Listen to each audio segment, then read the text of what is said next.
Hi guys, welcome back to my YouTube channel that is ಫಪ್ನಾಸ್ tutorial. So ನೀವೇನೇ ನನ್ನ ಚಾನಲ್ಗೆ ಸಬ್ಸ್ಕ್ರೈಬ್ ಆಗಿಲ್ಲ ಅಂದರೆ ಪ್ಲೀಸ್ ಸಬ್ಸ್ಕ್ರೈಬ್ ಆಗಿ, ವೀಡಿಯೋಸ್ನ ಲೈಕ್ ಮಾಡಿ, ಶೇರ್ ಮಾಡಿ, ಹಾಗೆ ಕಮೆಂಟ್ ಮಾಡಿ.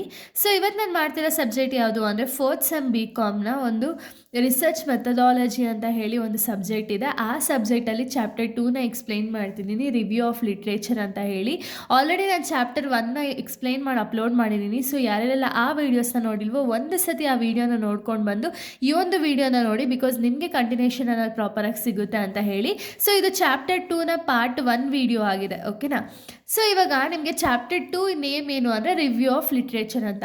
ಸೊ ಏನಿದು ರಿವ್ಯೂ ಆಫ್ ಲಿಟ್ರೇಚರು, ಇಂಪಾರ್ಟೆನ್ಸ್ ಏನು, ಪರ್ಪಸ್ ಏನು ಅಂತ ಹೇಳಿ ಈ ಒಂದು ವಿಡಿಯೋದಲ್ಲಿ ನಾವು ತಿಳಿತಾ ಹೋಗೋಣ, ಓಕೆನಾ. ಸೊ ರಿವ್ಯೂ ಆಫ್ ಲಿಟ್ರೇಚರ್ ಅಂದರೆ ಏನು ಅಂದರೆ, it is a systematic study and analysis of previous research studies, books, journals and other published materials related to the research topic, help the researcher to understand what has already studied. ಅಂದರೆ ಏನು, ಈಗ ನಾವು research ಮಾಡೋದಕ್ಕಿಂತ ಮುಂಚೆ researcher ಏನು ಮಾಡಬೇಕು ಅಂದರೆ already study ಆಗಿರುತ್ತಲ್ವ, ಅಂದರೆ ಒಂದು ಬುಕ್ಸ್ ಆಗಿರ್ಬೋದು ಅಥವಾ ರಿಸರ್ಚ್ ಮೆಟೀರಿಯಲ್ಸ್ ಆಗಿರ್ಬೋದು, ಜರ್ನಲ್ಸ್ ಆಗಿರ್ಬೋದು, ಮೆಟೀರಿಯಲ್ಸ್ ಆಗಿರ್ಬೋದು, ಇದೆಲ್ಲ ಒಂದು ಸತಿ ಅವ್ರು ನೋಡಬೇಕು, ಓಕೆನಾ. ಯಾಕೆ ಇದನ್ನೆಲ್ಲ ನೋಡೋ ಅವಶ್ಯಕತೆ ಅವ್ರಿಗೆ ಏನಿದೆ ಅಂದರೆ, ರಿಸರ್ಚರ್ಗೆ ಗೊತ್ತಾಗುತ್ತೆ ವೆದರ್ ಇನ್ನೇನಾದ್ರು ಸ್ಟಡಿ ಮಾಡೋದಿದೆಯಾ ಅಥವಾ ಏನಾದ್ರು ಸ್ಟಡಿ ಮಾಡಿರೋದು ಪ್ರಾಪರಾಗಿದೆಯಾ ಇಲ್ವಾ ಅಂತ ಹೇಳಿ ಒಂದು ಸತಿ ರಿವ್ಯೂ ಮಾಡ್ತಾರೆ. ಅದನ್ನು ನಾವು ರಿವ್ಯೂ ಆಫ್ ಲಿಟ್ರೇಚರ್ ಅಂತ ಹೇಳಿ ಹೇಳ್ತೀವಿ, ಓಕೆನಾ. ಇದರಿಂದ ಏನು ಗೊತ್ತಾಗುತ್ತೆ, ಆಲ್ರೆಡಿ ಏನು ಸ್ಟಡಿ ಆಗಿದೆ, ನಾವು ಇನ್ನೇನಾದ್ರು ಸ್ಟಡಿ ಮಾಡೋ ಅವಶ್ಯಕತೆ ಇದೆಯಾ, ಏನೇನೆಲ್ಲ ಅವ್ರು ಆಲ್ರೆಡಿ ಸ್ಟಡಿ ಮಾಡಿ ರಿಪೋರ್ಟ್ ಮಾಡಿದ್ದಾರೆ ಅನ್ನೋ ಒಂದು ಕಂಪ್ಲೀಟ್ ಡೀಟೇಲ್ಸ್ನ ನಮಗೆ ರಿವ್ಯೂ ಆಫ್ ಲಿಟ್ರೇಚರಿಂದ ಗೊತ್ತಾಗುತ್ತೆ, ಓಕೆನಾ.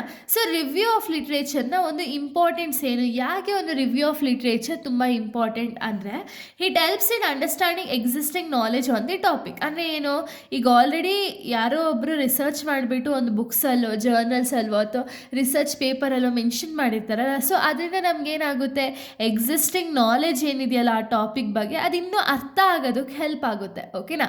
Next identify the research gaps. ಅಂದರೆ ಏನು, ಈಗ ಅವ್ರು ಏನಾದ್ರು ಫೈಂಡ್ ಔಟ್ ಮಾಡಿಲ್ಲ ಅಥವಾ ಅನ್ಆನ್ಸರ್ಡ್ ಕ್ವಶನ್ಸ್ ಇತ್ತು ಅಂದರೆ ಆ ಒಂದು ಗ್ಯಾಪ್ ಏನಿದೆಯಲ್ಲ, ಗ್ಯಾಪ್ನ ನಾವು ಫುಲ್ಫಿಲ್ ಮಾಡೋದಕ್ಕೆ ಅಥವಾ ರಿಸರ್ಚರ್ ಫುಲ್ಫಿಲ್ ಮಾಡೋದಕ್ಕೆ ಹೆಲ್ಪ್ ಮಾಡುತ್ತೆ, ಓಕೆನಾ. Next avoid duplication. ಅಂದರೆ ಏನು, ಇವಾಗ ಯಾರೋ ಒಬ್ರು ಆಲ್ರೆಡಿ ಕಂಡುಹಿಡಿದ್ಬಿಟ್ಟವ್ರೆ, ಆಲ್ರೆಡಿ ಒಬ್ಬರು ರಿಸರ್ಚ್ ಮಾಡಿದ್ದಾರೆ, ಅದೇ ಟಾಪಿಕ್ ಬಗ್ಗೆ ನಾನು ರಿಸರ್ಚ್ ಮಾಡಿದೆ ಅಂದರೆ ಅದು ಡೂಪ್ಲಿಕೇಶನ್ ಆಗೋ ಚಾನ್ಸಸ್ ಇರುತ್ತಲ್ವಾ. ಅದಕ್ಕೆ ಅವಾಯ್ಡ್ ದ ಡೂಪ್ಲಿಕೇಶನ್ನ ಅವಾಯ್ಡ್ ಮಾಡೋದಕ್ಕೆ ಹೆಲ್ಪ್ ಮಾಡುತ್ತೆ.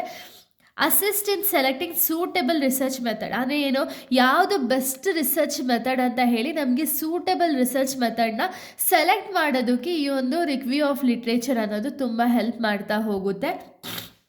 ನೆಕ್ಸ್ಟು ಇಂಪ್ರೂವ್ ಅಕ್ಯುರಸಿ ಅಂದರೆ ಏನು, ಪ್ರಾಪರಾಗಿ ಡೇಟಾನ ಡೂಪ್ಲಿಕೇಶನ್ ಇಲ್ದಂಗೆ ಡೇಟಾನ ಪ್ರಾಪರಾಗಿ ಕಲೆಕ್ಟ್ ಮಾಡೋದ್ರಿಂದ ಹಿಡಿದು ಅದು ಕ್ಲಾರಿಟಿಯಿಂದ ಮೆನ್ಷನ್ ಮಾಡೋರಿಗೂ ಕೂಡ ತುಂಬ ಇಂಪ್ರೂವ್ ಆಗ್ತಾ ಹೋಗುತ್ತೆ. ಈ ಮಾರ್ಗದಲ್ಲಿ ನಮಗೆ ಅಕ್ಯುರಸಿ ಅನ್ನೋದು ಜಾಸ್ತಿ ಆಗ್ತಾ ಹೋಗುತ್ತೆ.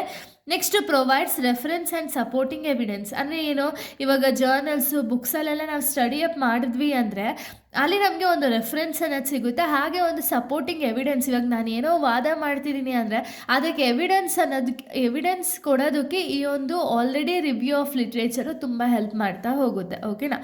ಇಷ್ಟು ಕೂಡ ಇಂಪಾರ್ಟೆಂಟ್ಸು. ಇನ್ನು ಪರ್ಪಸ್ ಆಫ್ ರಿವ್ಯೂ ಆಫ್ ಲಿಟ್ರೇಚರ್ನ ಒಂದು ಪರ್ಪಸ್ ಏನೇನೆಲ್ಲ ಇದೆ, ಯಾಕೆ ಒಂದು ರಿವ್ಯೂ ಆಫ್ ಲಿಟ್ರೇಚರ್ ಇಂಪಾರ್ಟೆಂಟ್ ಅಥವಾ ಪರ್ಪಸ್ ಏನು ಅಂದರೆ, ಇಲ್ಲಿ ಪರ್ಪಸ್ಗೆ ನೀವು ಇಂಪಾರ್ಟೆನ್ಸ್ ಏನೇನಿದೆಯಲ್ಲ ಪಾಯಿಂಟ್ಸು ಅದನ್ನು ಬರೆದ್ರೂ ಆಗುತ್ತೆ, ಇಲ್ಲ ಅಂದರೆ ಈ ಪಾಯಿಂಟ್ಸ್ನ ನೀವು ಬರಿತಾ ಹೋಗ್ಬೋದು. ಏನಕ್ಕೆ ಅಂದರೆ, to know previous studies related to the topic. ಅಂದರೆ ನಾವೇನು ಟಾಪಿಕ್ ತೊಗೊಂಡಿರ್ತೀವಲ್ಲ ಆ ಟಾಪಿಕ್ ರಿಲೇಟೆಡ್ ಯಾರ್ಯಾರೆಲ್ಲ ಪ್ರೀವಿಯಸ್ಟಾಗಿ ಸ್ಟಡಿ ಮಾಡಿದ್ದಾರೆ ಅನ್ನೋದನ್ನ ಫೈಂಡ್ ಔಟ್ ಮಾಡೋದಕ್ಕೆ ಈ ಒಂದು ಪರ್ಪಸ್ಗೆ ರಿವ್ಯೂ ಆಫ್ ಲಿಟ್ರೇಚರ್ ಅನ್ನೋದು ಇಂಪಾರ್ಟೆಂಟ್ ಆಗುತ್ತೆ. Next to identify the gaps in existing research. ಅಂದರೆ ಏನೇನೆಲ್ಲ ಗ್ಯಾಪ್ಸ್ ಇದೆ ಅಥವಾ ಅನ್ಆನ್ಸರ್ಡ್ ಕ್ವಶನ್ಸ್ ಏನೇನಿದೆ ಅನ್ನೋದನ್ನ ತಿಳ್ಕೊಳ್ಳೋದಕ್ಕೂ ಕೂಡ ಇದು ಹೆಲ್ಪ್ ಮಾಡುತ್ತೆ. Next to develop the research objectives ಏನಿದೆಯಲ್ಲ ಅದು ಡೆವಲಪ್ಮೆಂಟ್ ಮಾಡೋದು ಕೂಡ ಇದ್ರ ಒಂದು ಮೇನ್ ಆಬ್ಜೆಕ್ಟಿವ್ ಅಥವಾ ಪರ್ಪಸ್ ಆಗಿದೆ. Next to select the appropriate research methodology. Research methodology ಯಾವುದು ಬೆಸ್ಟು ಅಂತ ಹೇಳಿ ಅಥವಾ ಯಾವುದು ಸೂಟೇಬಲ್ ಅಂತ ಹೇಳಿ ಸ್ಟಡಿ ಮಾಡೋದಕ್ಕೆ ಅಥವಾ ಸೆಲೆಕ್ಟ್ ಮಾಡೋದಕ್ಕೆ ಹೆಲ್ಪ್ ಮಾಡುತ್ತೆ. Next to compare the present findings with an earlier studies. Present findings ಅಂದರೆ ಇವಾಗ ನಾವೇನೋ ಒಂದು ರಿಸರ್ಚ್ ಮಾಡ್ತಿದ್ದೀವಿ ಅಂದ್ಕೊಳ್ಳಿ, ಇದರ ಅದರಲ್ಲಿ ಏನಾದ್ರು ಒಂದು ಫೈಂಡಿಂಗ್ಸ್ ಮಾಡಿರ್ತೀವಿ ಓಕೆನಾ. ಈ ಫೈಂಡಿಂಗ್ಸ್‌ಗೂ ಅರ್ಲಿಯರ್ ಸ್ಟಡೀಸ್‌ಗೂ ಅಲ್ಲಿ ಏನು ಫೈಂಡಿಂಗ್ಸ್ ಮಾಡಿದ್ದಾರೆ ಅದನ್ನ ಕಂಪೇರ್ ಮಾಡೋದಕ್ಕೆ ಇದು ತುಂಬ ಹೆಲ್ಪ್ ಮಾಡ್ತಾ ಹೋಗುತ್ತೆ ಓಕೆನಾ. ಇಷ್ಟು ಕೂಡ ಒಂದು ಮೀನಿಂಗು, ಇಂಪಾರ್ಟೆನ್ಸ್ ಮತ್ತು purpose of review of literature ಆಗಿದೆ. ನೆಕ್ಸ್ಟ್ ವೀಡಿಯೋದಲ್ಲಿ ನಾನು ಬೇರೆ ಒಂದು ಟಾಪಿಕ್ ಜೊತೆಗೆ ಬರ್ತೀನಿ. So thank you guys, thanks for watching.